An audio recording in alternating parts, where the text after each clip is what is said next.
Thanks to Amazon Video Games for supporting Kind of Funny Live. Amazon debuted an awesome program for their Prime members, Prime Gamer Pricing. You can now get 20% off all your game pre-orders and also off any newly launched games up to 2 weeks after they come out.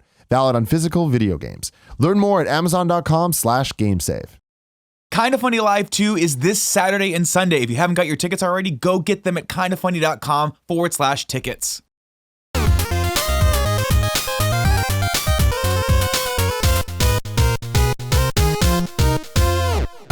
What's up, guys? Welcome to the first ever episode 71 of the Kind of Funny Gamescast. We're now 2 away. Okay, just give up. How long do you think I could roll with it? You shouldn't have said it on episode 70. Now. It's done. Yeah, It's never gonna episode be 69 was that was that, and it's on to the next thing. But that's my thing. I'm so nostalgic, Greg. You are I'm nostalgic. thinking back to the if you good want to times, open in the topic better 1 times. of episode 71 was the 4 best moments from to episode 69, that would make sense. See, that's a Tim Gettys ass move. You know, we're getting numbers in the headline. We're talking about bullshit. Yeah, that's definitely a Tim Gettys move. Classic Tim Gettys. If you didn't know, I'm Tim Gettys, joined by the coolest dudes in video games, Colin Moriarty and Greg Miller. Hello. It's good to be here with you today. This is the Kind of Funny Gamescast. Every week we get together, talk about video games, whole bunch of other shit. You can get it on youtube.com/kindoffunnygames, where we break it out topic by topic Monday through Thursday. The full thing on Friday. You can also get that on iTunes or SoundCloud or any of those podcast networks. But if you want it early, and if you want those goodies, and if you want the authority of a pen in your hand, you can go to patreon.com/kindoffunnygames. Throw some dollars our way. You get all those things. If you want the pen, you need to probably go to a Walgreens, though. Is it a / or a /? It's a slash. I hate It's when a people say slash. forward slash. It's a slash. It's No a one Nick uses the- Scarpino thing. no one it's uses a Nick Scarpino backslash. joke. It's a Nick Scarpino. Nick Got it, won't yeah. stop But I mean, saying here's the thing, forward slash. No one uses the backslash button. is like a made up. I mean, it's a bull thing. I thing. know where it is on the keyboard, and it's for programming, I think. But like, you don't No one's getting confused on that. you don't use that button. Yeah. It's like so the tilde. Nick insists on saying forward slash. Yeah. As if anyone is confused. Well, Nick is also Literally- the type of person to talk about AOL keywords. So The internet was invented, or the World Wide Web was invented 23 years ago, and we've been using slashes to type in URLs ever since. No one's confused about which slash you should use.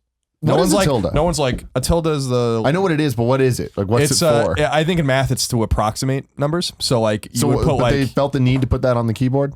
yeah, I guess Well, it's so. about, yeah. Yeah, like 1 million, you put a little tilde in front of it, and then it's approximately 1 million. I think that's kind of how it's used. Yeah. That upsets me. You I need don't- that kind I of don't stuff. feel- Yeah. I How feel many like there's people are like- coming to Kind of Funny Live? ~1,000. Yeah. I guess you're right. You are right, Greg. You're always right. Just like Colin. Do you think Tilda My boy Colin. Swinson was named after the little Tilda? No, probably not. Maybe. I'd like to hope. I don't know who that is, but I hope that You know who someone Tilda was like, you know Swinson what? is. It made the keyboard. It can make my daughter. And that's going to be a good old time for Okay. everybody. I want to talk about Homefront and Doom.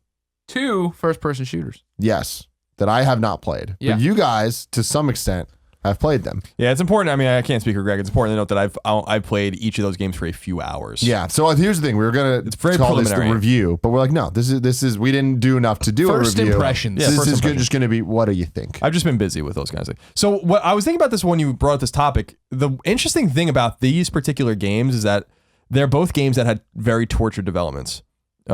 And what I think, so Doom was announced all the way back in 2008. People forget about that. Doom 4 was originally called, was announced in 2008, and they scrapped it and they made it again. And that's how we got Doom.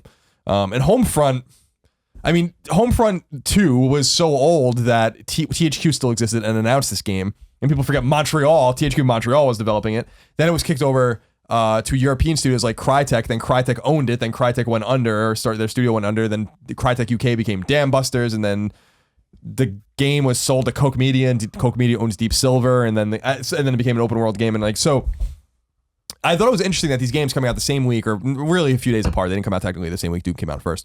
But that they both come from this tortured lineage, and one turned out pretty well, and the other didn't turn out very well. And the one that turned out well, I think, is Doom, and that's not a huge surprise. And the one that didn't turn out well was Homefront, and that's not a huge surprise, but I think I had more expectations for it. So, so my Do you think that's on a personal level or an industry level? yeah, it's a personal level, Yeah. I think, because I just think the original Homefront, Chaos Studios was a very rare New York City-based studio, and they were the ones that made the original Homefront. Were shuttered, even though the original Homefront sold like 3.5 million copies. So I was like, that's kind of bullshit. And there's actually great exposés about what happened at Chaos with the game, and after the game came out on Polygon. I think they wrote like a huge long-form article about it. If you guys want to look it up, it's really interesting. But the original Homefront was short, but I think good. I think I gave it a good like 7.5 or something like that at IGN. It was solid. I enjoyed the original Homefront, and I'm not even a shooter fan. Yeah, I love shooters, and I love obviously these Red Dawn type games, and that are kind of rare and few and far between.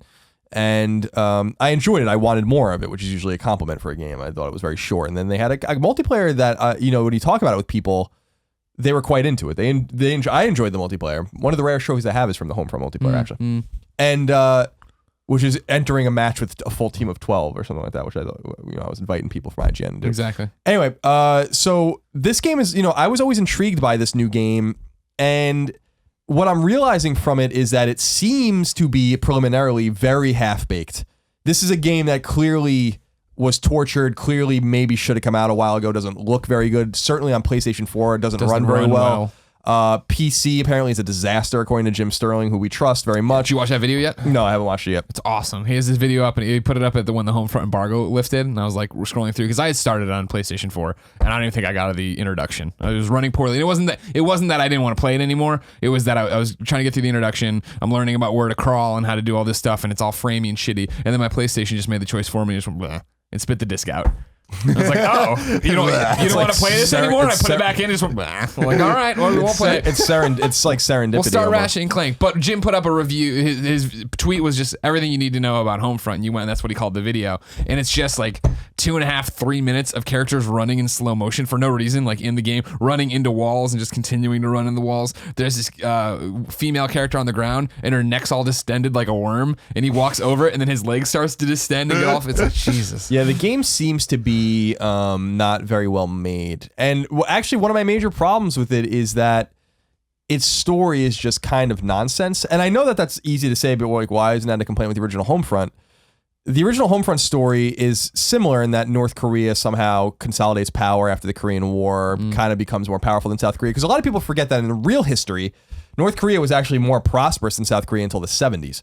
So North Korea was actually doing better with the help of the Soviet Union and all that kind of stuff. And when that kind of stuff started to collapse, North Korea obviously became the kind of bullshit place that it is right now. So the original story suggests that North Korea has consolidated power, and there's like an oil crisis and all these kinds of things.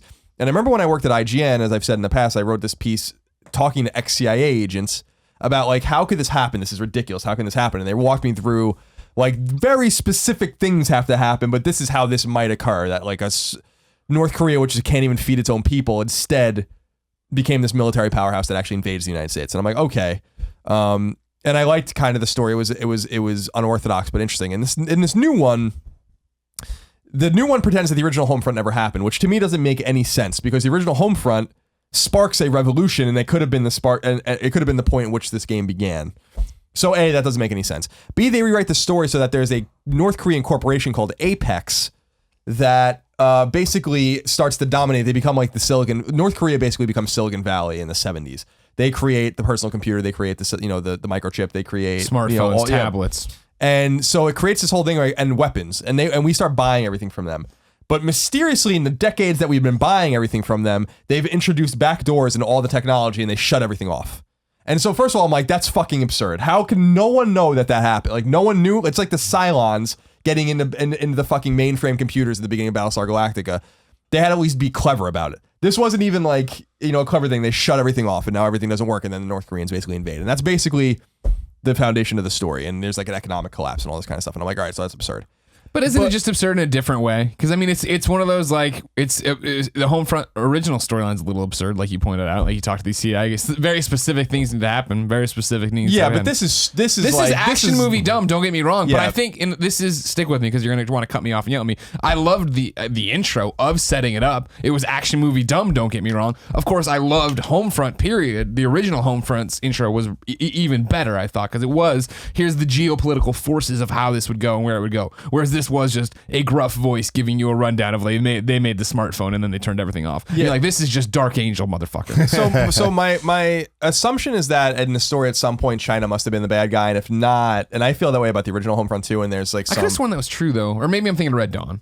Yeah, Red Dawn is they definitely had to change that, but so because MGM was in trouble with their Chinese investors or whatever, I don't know, but the story would have made way more sense if it was just China. Then you wouldn't have to have these complex geopolitical what ifs. Like, it just makes sense. You don't have to set it up at all. This is one of those things that you get hung up on, and I don't think 90% of the players, 99, maybe 95% of the players go and just, okay, that's the story. And you're hung up like, wait, how could they do this? And like, I don't know that it's that small of a number. I think that if you're going to play Homefront: The Revolution, especially because it's not getting great reviews, you must be invested in the lore of the what ifs of a conquered United States, and I think that doesn't really make any sense. But that aside, then you play the game, and what I realized about the game was, and I don't know if Greg agrees, or I guess Greg didn't get far enough in it to really know, is that it's a really half-baked kind of poor man's Ubisoft game. And I didn't really realize that's what it's going to be. I knew that it was open world. The game takes place in Philadelphia, which I think is very cool. I think the city's well realized. There is a darkness and a direness to it, to the revolution and all these kinds of things. I think that's great, but everything about it is just kind of like not very good, and from like what I can tell, and that's disappointing. Like, the gameplay is not super satisfying. You're basically just taking over parts of maps just like you would in a Ubisoft game, but it's just not as fun. The stealth isn't as good. The gunplay is not as good. And then there's these characters, and the characters just suck. And that was like the one thing is like, there's memorable characters from the original Homefront. I still remember that one dude with the "Don't Tread on Me" flag shirt or whatever. He was like a nut job. And I remember that one scene in the original Homefront that I thought brought real resonance when you're in the house, the Resistance house or whatever, and like you're walking through their gardens, like in their makeshift farms, and like how they like generate electricity. Going. Yeah. And it's like really kind of cool, like insight into like there's a lot of Easter eggs there. There's a map about like where everything is and stuff, like a lot of little environmental storytelling. I've not found that yet in this. No, because this is the opposite of that. With the original Homefront, okay, North Koreans come in and take over, and I expect it to be ramshackle and da. This one, they come in and take over, and it's very Times Square-y. There are digital signs still moving. They've come in and given them power, and it's just like, well, how did you get in and set this up to look pretty nice? Not great, but you know what I mean. Where it is, there's like digital barricades and shit like that, and like really nice armored guys. It's like, what the hell happened here? It just doesn't work. And I'm gonna keep playing because I hope that like there's more to it than that. But I think that the reviews, which are subpar to bad, with rare exception, are probably pretty spot on. So I've just been underwhelmed by it. I thought that this was a game I was going to voraciously consume because I've been looking forward to it for so long. And I'm almost glad that when I went to play it a few weeks ago, the PC I was supposed to play it on didn't work, and I just ended up playing it because it kind of would have jaded me, I think, even from that point, because it makes sense why the embargo was when it was. It makes sense that the games weren't really given out very early. It makes sense that no one really knew anything about the game. This game just, I think that and I don't think it's Dan Buster Studios' fault. I don't think it's really anyone's fault per se. I just think this game passed through way too many hands and like way too many creative teams, and it looks old and it doesn't run right and it's just fucking muddled. So that's my impression very early in the game. Doom, I think is awesome in a lot of respects, and it's fast, it's fucking crazy, it's Doom. And that's what we love about Doom. Doom's nonsense. And I think what Doom does right that a lot of games, we talk about all the time, is Doom delivers on what you remember the original Doom being. It's that nostalgia. So many games you go back to, you're like, I loved this game, and you play, you're like, oh, this isn't exactly what I wanted. Or they reboot it, you're like, this doesn't feel like it.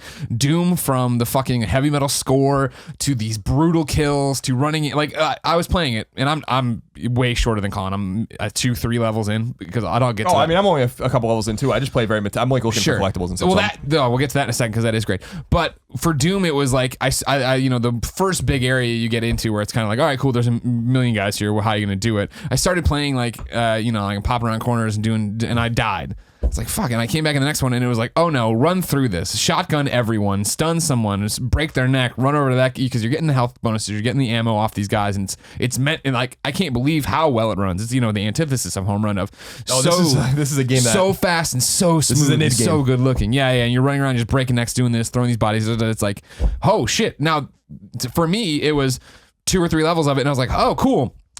That's what this is, and that's not where I am right now. It was over the weekend. I'm like, that's not what I want to play right now. I ended up finally starting Ratchet and having a great time because I wanted a story and investigate these worlds and do all this different stuff. But I was play Doom, and I'm like, I totally get why everybody's in love with this. And looking at Jeff Gerstmann and a bunch of other game writers and stuff over the weekend as they played and got deeper and deeper into it. It was awesome to see them say, I can't believe that this gets better as it goes. It gets more enjoyable as it goes. The combat loop of how you do this and how you upgrading where you go. But yeah, trying to find everything. As soon as I found the first little blue marine or whatever, I was like, fuck. I'll have to run around every one of these levels trying to find everything. The thing about Doom is that it's a game from a bygone era of shooters, because shooters take themselves way more seriously now. And it's not that Doom doesn't take itself seriously, because I don't really feel like the original Doom was supposed to be sarcastic, like Wolfenstein was supposed to be sarcastic. We have to remember that the same studio made these games. Wolfenstein was definitely over the top and silly, but Wolfenstein has important DNA because it's really the first-person shooter. And Doom was the one that really took it to a bigger scale, but I don't necessarily think it was supposed to be facetious. It was just silly. Yeah. With the metal soundtrack and stuff like that, but you're fighting demons. There was just no context for what a shooter could be yet. So I think that is like the early 90s. We kind of understand that's an early 90s shooter personified, right? And then they went to Quake and all these kinds of things. The game's fidelity is really fine. Now, a lot of the guys that really made the original games are obviously gone. I mean, pretty much all of them at id. But id's all about fidelity. And I think that, they kind of lost the plot with Rage. For a lot of people, like Rage was all about, and I liked Rage, but Rage was, they were like, look how good it runs, and look how like all these things, and they're like, but like it's just not fun. And I think that with Doom, it's like, well, look how good it runs, and it's Doom. It's the classic Doom that you understand and that you love, full of demons and monsters. And the one thing that I think people are wrong about with Doom, and reading some of the criticism, is like, it's stupid, it has no story and stuff like that. And I'm like, you're fucking wrong. Like I don't really get why you're saying that. There's no story if you just run through the game from compound to compound across the red soil of Mars and all these kinds of things. But if you take the time to investigate and read the codices and read about the weapons and all this kind of stuff, I was actually shocked by like how much shit is in how much lore and writing is in the game. I'm not saying the story's good. I'm not saying the story's bad either. I just feel when people say like, well, it's not really a story driven game, and I'm like, maybe it's not story driven, but there's a plot there. There is a story to be found. It's not just silly shooting, but at the end of the day, it's so fast, and so fluid. And I've said this before, this is why I love Resistance, is that I love shooters with limited health, with armor, like no regenerating health. And I actually started, as I usually do, I usually start games on hard. And I started Doom on hard, and I'm like, fuck this. I'm like, this is way, way too hard for me right now. I'm just not in this mode. I haven't played an id game in a long time. So I went back and I'm playing it on normal. But I do think that there's just a nice loop there, as Greg said, with just destroying enemies, meleeing enemies, finding these collectibles. The maps are open too. And that was the cool thing that people forgot about. The heritage about Doom is the open maps. Like, people forget, like, Doom's a really important shooter, one of the most important shooters ever made, but Doom was huge for its time even. And actually for maybe a decade afterwards, Doom was still a huge game with lots of secrets. And that was found in Wolfenstein too, but Wolfenstein's secrets were absurd. Like, you'd have to like go across the brick walls that all look the same and just keep tapping the fucking spacebar and hoping something opens. In this, like, the map, they have like really cool realized rendered 3D maps where you can go in and like see like where everything like and spin it and like rotate it and stuff like that and see like what you're missing.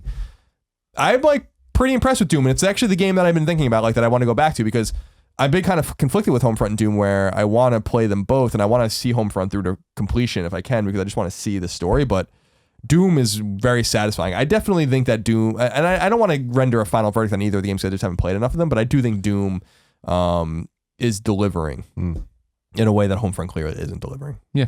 Again, not being a shooter fan, but having jumped into both these, like, Doom is the one I could see myself going back and playing when I'm in that mood. You know what I mean? When I do want to run around and blast stuff. I was like, that was such an awesome moment when you rip yourself off the table and you go over there and you see the suit and you put on the suit. Like, that's fucking cool. And like, I don't even have like a real soft spot for Doom. I love Doom 2. I played a lot of Doom 2 back in the day, but it's the one that, I think that's not one that's never going to get played again by me. I will get back to that when I'm like, you know what, fuck around. I just want to fuck around for a few hours and kill stuff. Yeah.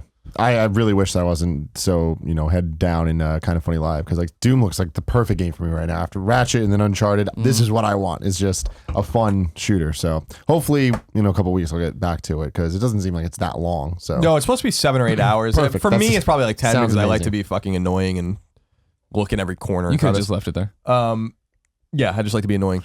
But I do want to say that this just reminds me, because a lot of people ask about books and all this kind of stuff. This reminds me that Masters of Doom is a must-read video game book. Also the Bible. You should read the Bible. Yeah. But Masters of Doom is a game or a book you should absolutely look up about the creation of Commander Keen and Wolfenstein and Doom. And just reminds me of, even though it's not the same id anymore, but this id is kind of a different id. Carmack's gone, obviously. And it's just, and Romero's been gone forever. It's just a great book. These guys are fucking crazy. Like, that's the thing that I always taken away. And even though that stamp doesn't mean the same, it's the same thing with Naughty Dog. Like, Naughty Dog is a different company without its leadership there. The people that are there now are not the ones that were there in the beginning, with rare exception, after the merger with Sony. So, but there's a spirit in that studio that never leaves, and I feel the same way with id. So people should go read that book. I think it's a fantastic read.